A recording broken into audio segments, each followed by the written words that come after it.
Magandang hapon, ngayon pa araw ng Miyerkules, August 23, 2023, update po muli sa lagay ng panahon.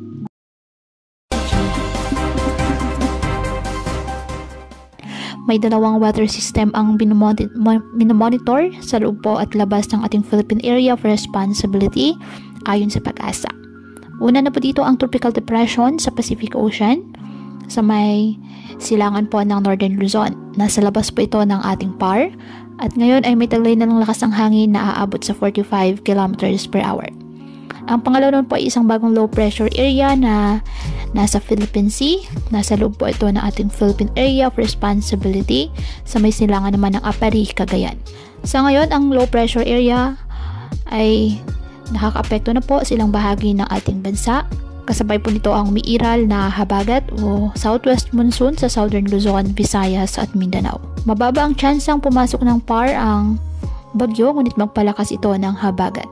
Ang nasabing low pressure area naman ay may posibilidad pa rin po na maging bagyo sa mga susunod na araw. At kapag nagkataon, papangalanan itong Goreng ng Pag-asa. Ngayong araw, asahan ng pag-ulan sa ilang bahagi ng Babuyan Islands, Aurora, Ilocos Region, Southern Luzon, Visayas at Mindanao.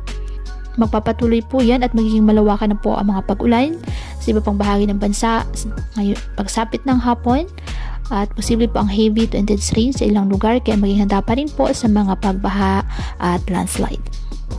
Kaya patuloy po na pinag-iingat ang ating mga kababayan sa mga posibleng pagbaha at pagguho ng lupa lalo na kapag may malalakas na ulan at ugaliin po na magdala palagi ng payong o kahit anumang panangga sa ulan kapag lalabas ng ating mga tahanan.